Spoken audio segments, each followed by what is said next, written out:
Well, a key U.S. ally in the region is also watching closely to see what happens next in Syria. In Israel, there are concerns that as Assad's forces roll back, the rebels, Hezbollah, will gain ground on Israel's border. CNN's Ian Lee has this report. Ali initially didn't know what hit him. A rocket slamming into him and a friend, shredding his arm, killing his friend. Family members rushed Ali to the border with Israel. I was always told Israel is our enemy, he tells me from his bed at the Nahariya hospital. We're concealing his identity for his safety back home. This 24-year-old Syrian man was hit by an unknown explosive.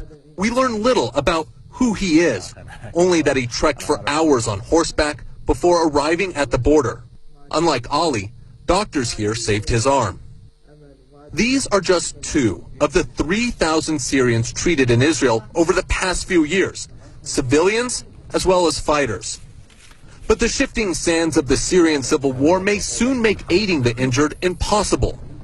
Gone would be the rebels on the border.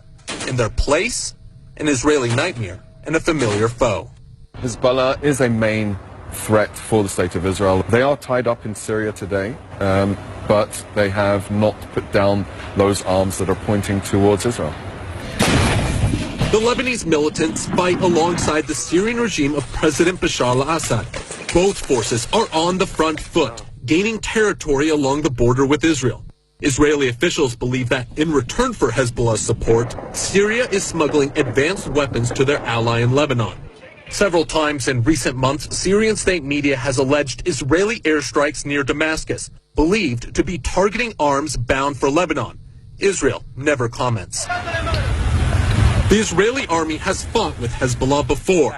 Nitzan Nouriel commanded troops during the 2 wars in Lebanon. He watches Syria with nervous eyes. They gain a lot of operational experience. They are fighting for 3 years. They study new things. They know how to coordinate artillery. They know how to coordinate air support. More concern is the fact that they put their hands on some chemical weapon system.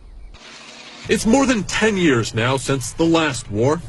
As for the next, Nouriel says it's not a matter of if, but when. It is not going to be easy, and it's not going to be fun. It's going to be very aggressive. The hospital in Nahariya is prepared for that war too. The manager shows me a special bunker, strong enough to sustain rocket and chemical attacks. As for Ali, I ask what he thinks of Israel now. A broad smile crosses his face. He tells me they're very nice people. Ian Lee, CNN, at the Nahariya Hospital in northern Israel.